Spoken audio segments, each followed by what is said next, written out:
Dear friends, dear guests, ladies and gentlemen, it's my pleasure to welcome you to the 109th Presidium meeting of EUROMIL in Lisbon.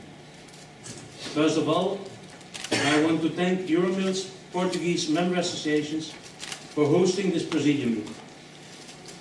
To be correct, I should say hosting once again EUROMIL's Presidium meeting, because EUROMIL was already several times a guest in your beautiful company.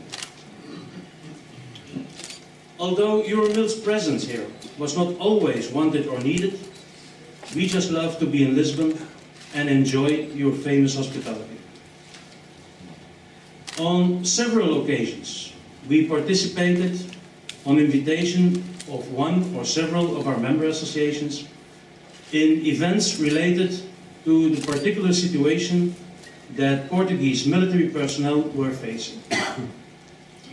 In particular, I remember the period from 2006 to 2007 as a very difficult one. After several disciplinary and juridical problems that followed a demonstration in Lisbon in May 2006, a solidarity meeting with Portuguese soldiers was organized on the 10th of January 2007.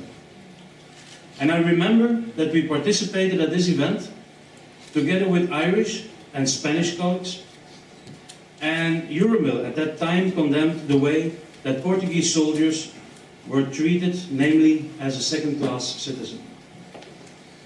Despite of the fact that several years ago the right of association was legally granted to Portuguese military personnel, we came to the conclusion that this legal right was nothing more than an empty box. At that time, EUROMIL urged the authorities to confirm the legal right of association by a right of participation, because only in this way Portuguese associations could play their fundamental role in favor of military personnel, their families and the armed forces. EUROMIL was at that time shocked by the fact that several soldiers had to face disciplinary and juridical proceedings to defend their social and moral interest, and we were of the opinion that these kind of reactions and radical measures were out of all proportion, and they should be condemned by the international community. EUROMIL called on the Portuguese government to give the necessary orders to recognize military associations as representative organizations and grant them all the perks to go with this position.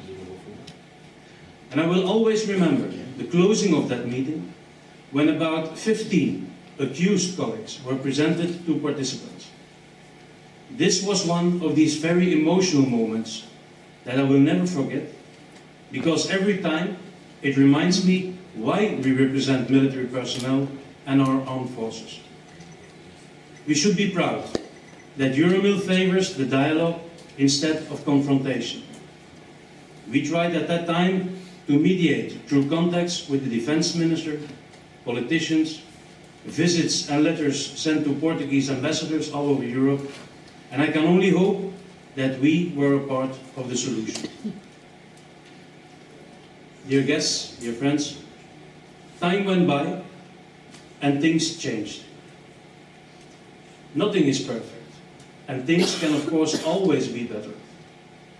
But the fact that ongoing reforms of most of the European armed forces were suddenly also confronted to the consequences of the economic and financial crisis did not make things easier. No one will deny that the crisis had and still has a negative influence on defense budgets and the functioning of our European armed forces. But we should ask ourselves if only the financial crisis is to blame for this malaise. Allow me to remind you that in several European countries, the spending on the military is in decline since almost 20 years. This means that beside the financial economic problem, there is also another basic element that influences the functioning of the armed forces, namely a political problem. After the Cold War, several governments reformed their armed forces. Firstly, the need to reform was justified by a change of geopolitical situation. Although this was a correct reaction, one has also to admit that most of these governments saw at that point the opportunity to reduce their armed forces in numbers and especially to decrease their defense budgets. But despite these budget cuts, the total defense expenditure of the 26 European Defense Agency, or EDA, member states in 2012, and I remind you that Denmark is not an EDA member and Croatia only joined in 2013, this still amounted to almost 190 billion euro. And it was anyway a reduction of 1.1 billion euro compared to 2011. And from 2006 to 2011, total defense expenditure decreased by 21 billion euro, or almost 10%. And between 2011 and 2012, by almost further 3%. A second issue that can bring us to the point to declare that the state of defense policy in Europe is critical is the loss of will of several European governments to use military force compared to the past. Again, according to EDA, EU member states had over 80,000 soldiers deployed on external operations in 2008. Meanwhile, this number has fallen to almost 50,000 in 2012. One can also predict that these numbers will even decrease more when troops are drawn down from Afghanistan during or after 2014. Ladies and gentlemen, despite these two essential elements, decreasing budget and troops, the EU 28 collectively still spent as much on defense as Russia and China combined. The EDA declared that the EU 28 can deploy some 100,000 troops on external operations. But nevertheless, this is only a quarter of what the US can deploy, even with more soldiers available in the EU 28 than in the US. And although we know that, for example, China's defense expenditure will almost certainly exceed that of the EU 28 before 2020, Europe still has a solid base of military capabilities and experiences to build on.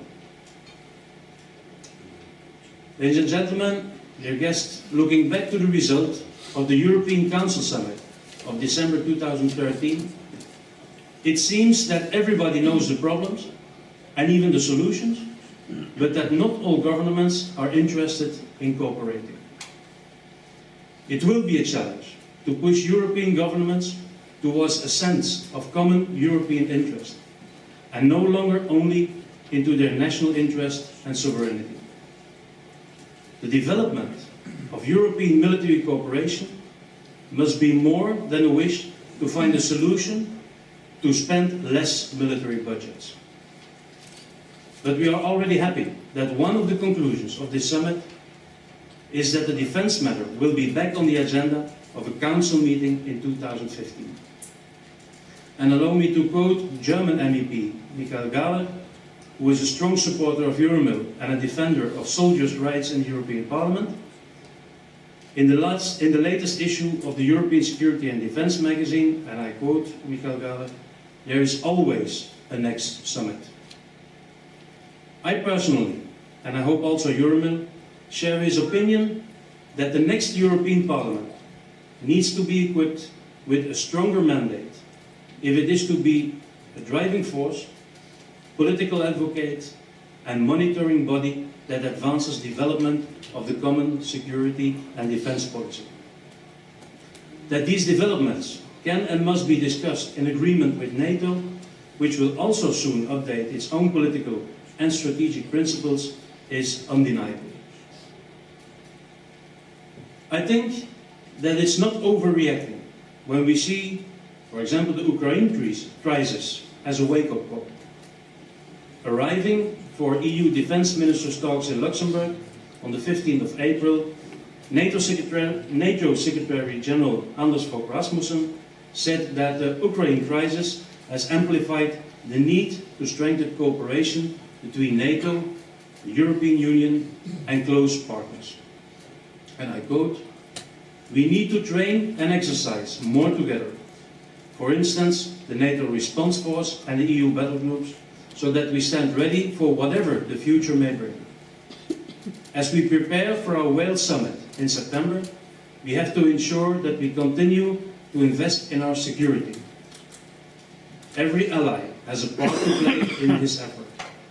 NATO keeps us all secure, and we must all continue investing to keep NATO strong." Mr. Fogh Rasmussen continued. This situation makes it once again clear that we must act in common agreement within the European Union and in collaboration with NATO.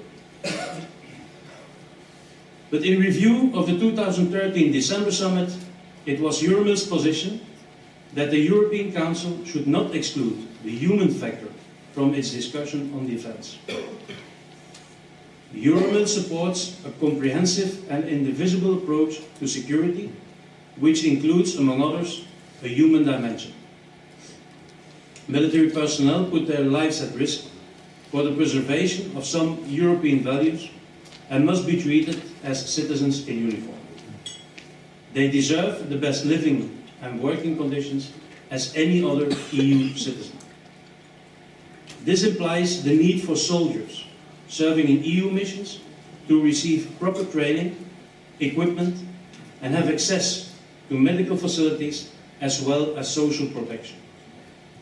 Indeed, EUROMIL calls for deeper cooperation and harmonization among EU armed forces, not only to what concerns pooling and sharing of capabilities, but also for the development of common standards for living and working conditions of armed forces personnel.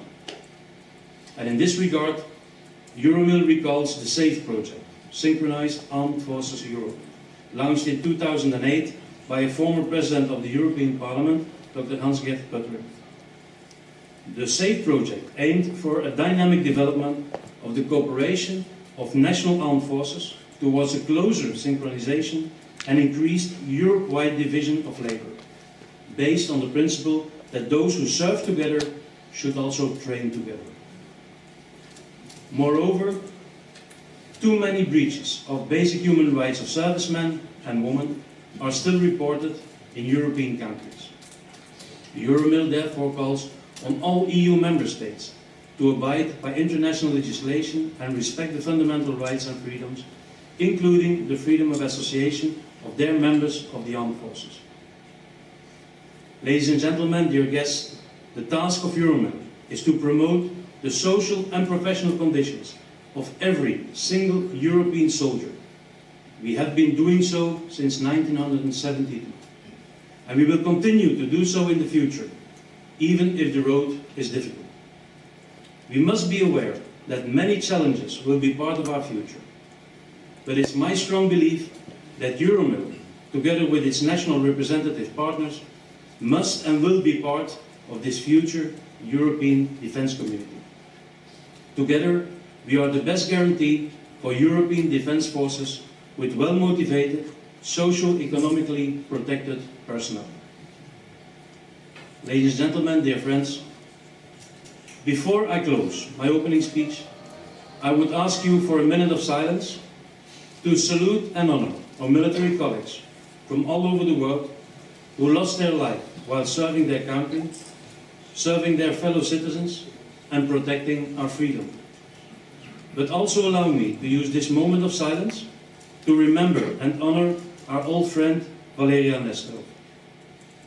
Valerian died recently at the age of 84 years old, and we are grateful for everything he did for his colleagues in Russia, and in particular for what he did and meant for Europe. I invite you to stand up for this minute of silence.